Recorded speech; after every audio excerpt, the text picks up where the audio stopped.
saw what happened on January 6th.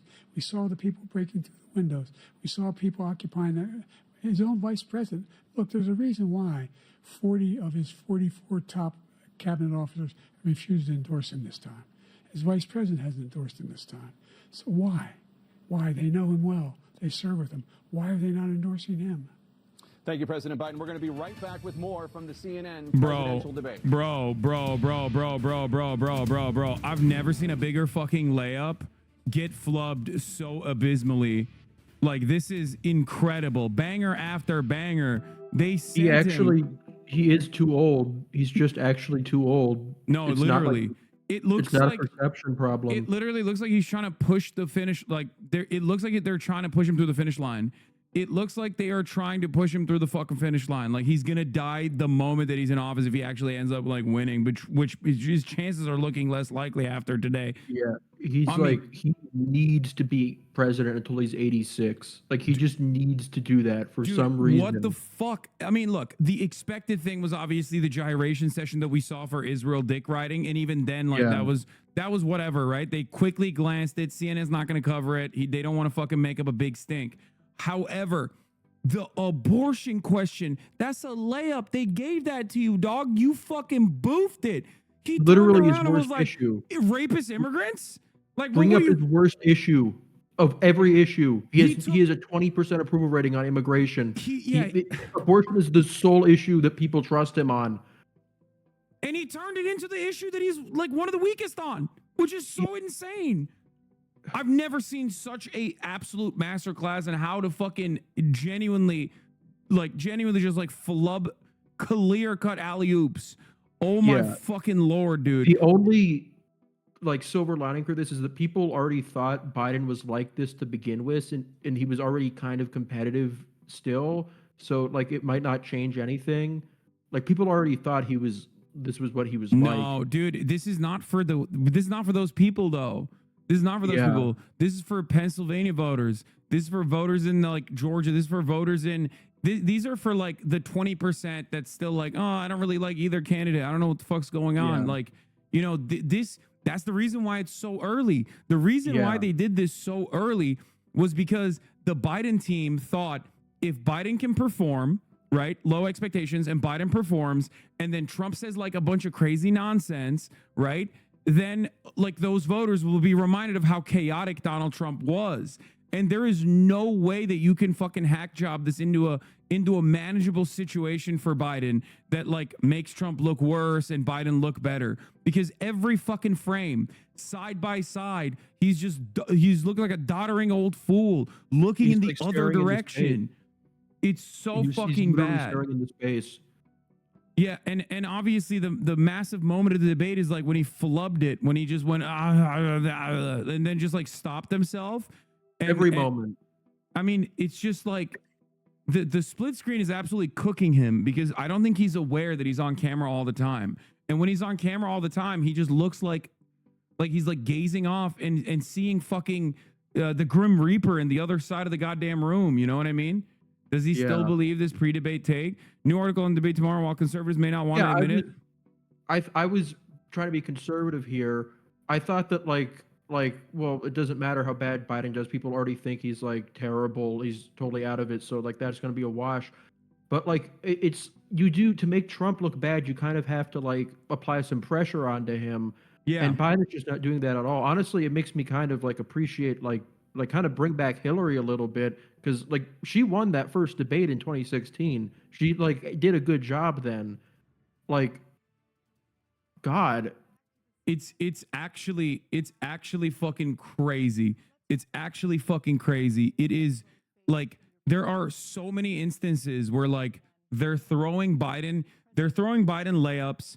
They're like obviously tough on him too, to a certain degree, with like the expected issues, like, you know, inflation, things like that, immigration. But like, it's just, it's back.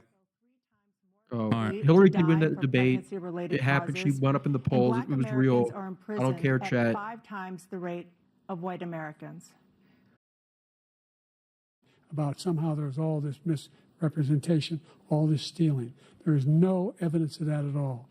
And I tell you what, I doubt whether you'll accept it, because you're such a whiner.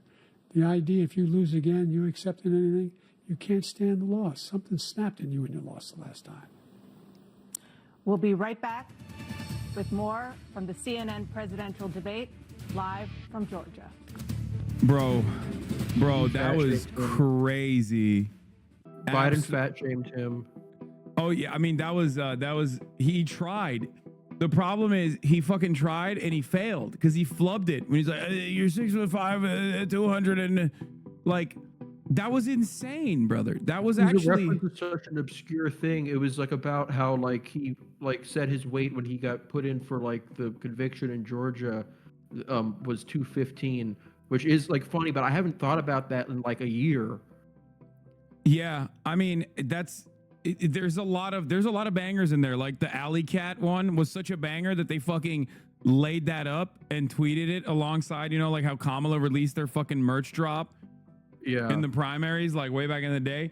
It's just like, dude. When they pre-planned that. Yeah, it was. They were like, oh God. Yeah, just like they pre-planned the fucking drink, where like as though they were popping off. You know what I mean? As though Biden was gonna really show up tonight. I'm telling you right now. Here's a tweet from Kevin Barron. Okay, Christoph, Ed Luce, Ron Fournier. Nick Kristof, seeing lots of columnists, veteran White House reporters, prominent liberals calling for Biden to drop out before the debate is halfway over and give someone else a chance. Remarkable. It took them this fucking long for them to come up with what like 60% of Americans had seen. Now, what? I wrote an article about how like he was a risky pick in April of 2023. Dude, even like, you know who also surprisingly was saying this, by the way? Until it was far too late, like all the way until it was far too late, and he shut the fuck up about it. Motherfucking David Axelrod, like, even he was on CNN being like, "Yeah, we probably shouldn't do this, but what do I know? What the fuck do I know?" That just pissed Biden off, and because Biden is like beyond like being old and like incompetent and whatever, he's just a complete just like child about this type of stuff. He hates all the Obama people. Like he thinks that they all tried to like end his career like to help Hillary. And so to be fair, they did tell him not to run, and like we do know that was an error because like if he had run back then, he would have won. So I think he just like kept that resentment going, and he never stopped. He never stopped with that resentment, and he's like a Nixonian figure. Yeah, and now we're stuck. Now we're just perma stuck in this situation, and holy shit, dude, this is so bad. Trump is, you know, doing regular old Trump stuff, which might be unappealing, I think, as he's starting to like let loose a little bit. He was significantly more quote unquote presidential in the first half, and he's just like now he's just like memeing beyond. Like if he kept it to light jabs every now and then, like he was doing in the first half of the session of the debate, if you can call it that, he would have looked a lot better. He just keeps planting the immigrants are responsible for everything thing into basically every fucking conversation. They'll be like, what about the opiates? Immigrants are bringing opiates. But what about child tax credits? Immigrants are eating the children. And that's why we will not have any, tax credits for children. There's no, what about child poverty? Immigrants are, bringing in children that are poor. Like everything's an immigrant. Yeah. He does not fuck around about being racist. He does not play. Yeah. And they're also doing the classic thing. Oh, wait, it's starting again. This has got to be like the final words, I suspect. I have to pee real quick. Their closing statements as predetermined by a coin toss. We're going to begin with you, President Biden. You have 2 minutes. I got to pee. We've made significant progress from the debacle that was left by President Trump in his last term. We find ourselves in a situation where, number one, we have to make sure that we have a fair tax system. I ask anyone out there in the audience, or anyone out watching this debate, do you think the tax system is fair? The fact is that I said nobody even making under $400,000 had a single penny increase in their taxes, and will not. And if I'm reelected, that will be the case again.